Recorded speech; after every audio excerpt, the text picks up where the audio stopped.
Well, look who's back.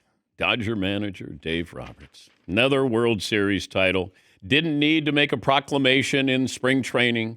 Didn't have to do any of that stuff. Just a easy 7 games, and there you are, winning again. I guess, can you compare the back-to-back, the different feelings that you had?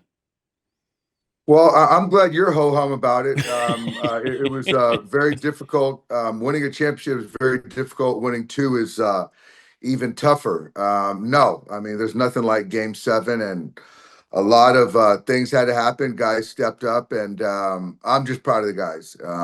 It was there's a lot of pressure points in that series in the postseason, and certainly in the World Series. But it certainly wasn't easy, and yeah, we've done something that hadn't been done in 25 years. But you look at pressure, and we could see pressure. It was tangible when you're watching Game 7. But the pressure to you're supposed to win, expected to win by the media, the fans. It feels like that the difference in being an underdog and winning, like when you won with the Red Sox as a player, to winning when you're the favorite. The different kind of pressures or feelings that you have with that. Yeah, I guess I don't know. I guess the thing about sports is, yeah, everyone's got opinions, but the David and Goliath narrative, fans, media put things together that just aren't true. And to be quite honest, people that have never been in the ring, and uh, the Blue Jays were a very good team. They won the AL East. They won more baseball games than we did, but we're Goliath, and so I it was a great series, and we were trying to win the series. They were trying to win a World Series. I don't think it was pressure. I think that what happens is, as athletes, as teams, you have expectations and goals for yourself, and you don't want more for yourself than I think than fans do. You want to win. You expect to win.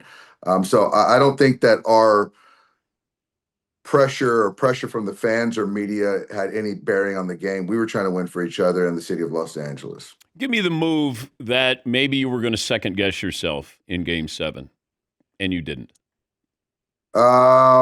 Probably. Well, the easiest one is hitting for Miguel Rojas.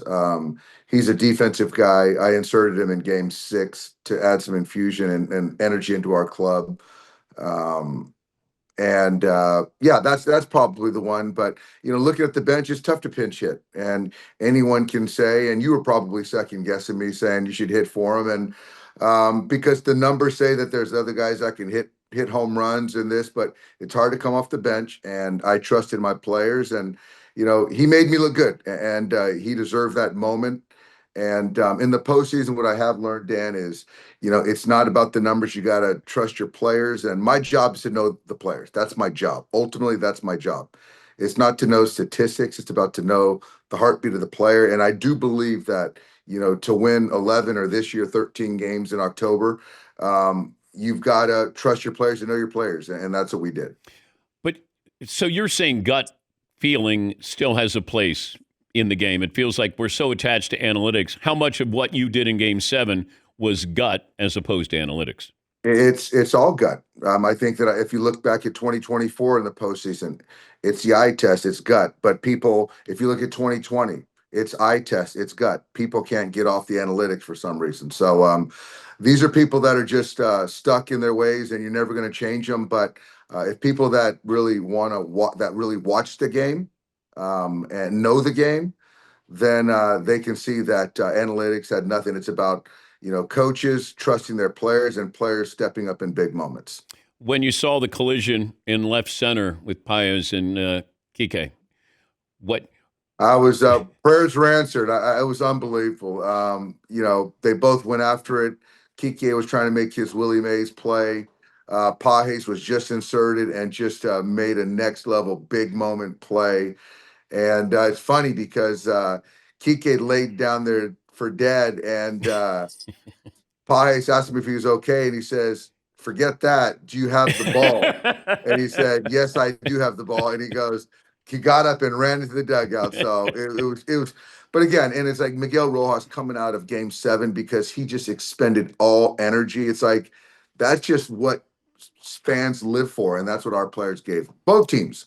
The play at the plate, how close that was. Are you ready then to ask for replay?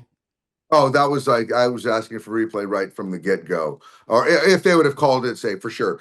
And I was with Will Smith last night, and he goes, "I honestly did not realize that I took my foot off the plate to then have the wherewithal to put it down." And that's the thing is that, but even the play for Miggy to take it, to lose momentum, and then to regain, to make a good throw, for Will to field it, get his foot back down. I mean, oh my God, it's a heartache series. Talking to Dave Roberts, Dodger manager. Yamamoto reminded me of Pedro. Remind me of Pedro Martinez. Are they similar build, similar size? And Very similar build, very similar size. Obviously Pedro, sort of a similar mix. If you say the split is Pedro's changeup, and just same mindset. Pedro on game days, I've never seen. He's an assassin, and Yamamoto is an assassin. What he did is stuff like Pedro-esque, Sandy Koufax-esque. Obviously, what Mad Bum did, and I don't know if it was 2012 or 2014, one of those Giants years. But yeah, I mean, this is a guy that, yeah, not physical, but his mind, Dan, is just pretty spectacular. But if you would have said, hey, beginning of the series, a Japanese-born player is going to win MVP. Shohei all day. Yeah. All day. But what did you learn about him in this World Series or in the playoffs that maybe you didn't know? No, yeah, okay, yeah, not the World Series, the playoffs. So I knew that he's a killer. I knew it. This guy, and he showed that, this year, having just a tremendous year, being a stopper for us, pitching huge in big games, going complete game, doing what he did in Milwaukee was incredible. Complete game, one run. I think the first, yeah, gives up a solo homer, a leadoff homer, then goes 9 innings shut after that. Then the next game, complete game.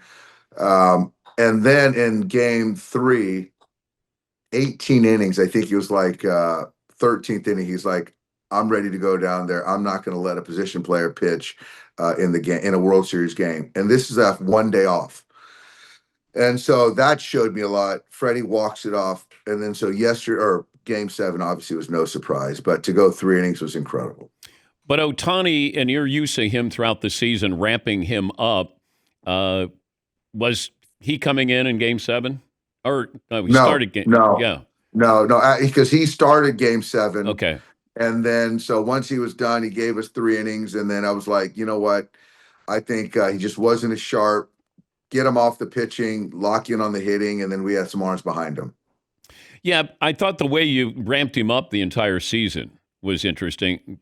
When you have that kind of talent, but he's got 2 innings or he's got 3, like you got to be careful that you don't get greedy in a situation, I guess, like that. You do, and it was it's hard not to be greedy, but we went 1 inning, we remained steadfast. 1 inning, 1 inning, 2 innings, 2 innings, 3 innings, and then, at the end, that was the first time, because all year he had 7, 8, 9, 10 days of rest. So game 7 was the first time he ever went on 3 days rest. So that's why, this guy's coming off 2 Tommy Johns. He is he's our team MVP, and so he's 2 players in 1. So we couldn't get greedy with him. So 3 days, he wasn't terribly sharp. He gave us 3 innings. That was plenty. Clayton Kershaw is joining us tomorrow. Nice. What should I bring up to him? Oh my gosh! I think, was he going in game 7? He was. It was either going to be the next hitter, or certainly if they tied it up. If Kirk tied it up right there, Clayton was going to take the next inning. How nervous were you when he was on the mound? When he got that? I was nervous in that game 3. Game 3, I bring him in a bases loaded situation, and it goes back to trust your players. Yeah. Clayton and I have been through so much in my 10 years with him, 18 years obviously in his career, and we've had some lows certainly together, and then we had some highs. But again, if it's gonna go down, I'm gonna bet on Clayton Kershaw, and I've proved that time and time again. How was the celebration? Oh, so last year was insane. We didn't get it in 2020, so it sort of kind of butted up together in 24. But yesterday's parade or 2 days ago's parade was it was the best. They one up themselves. More people, a longer parade route. Players were just overjoyed. It was fantastic, Dan. You getting used to this? I would say I enjoy it. I wouldn't say getting used to it. We already talked about the players already talked about it three-peat. I talked about it three-peat. So I'm not making any guarantees, but I already cleared it with Pat Riley on the three-peat term. So we're excited. I just think with us, you got to find some carrot. It's like we started out in South Korea in 24, finished in the Bronx, started out in Tokyo, finished in Canada. And so we've had the longest season, the shortest off seasons of anyone, traveled the most miles. So you've got to have some carrot to keep our guys focused and motivated. So the three-peat is it for us. Yeah. I mean, you want to win, you expect to win. That's right. That's absolutely right. Congrats. Congrats. Thank you, Dan. I appreciate you, man. All right. Enjoy your off season. All right. Take care. And tell Clayton I said hello tomorrow. All righty. That's Dave Roberts. Did it again.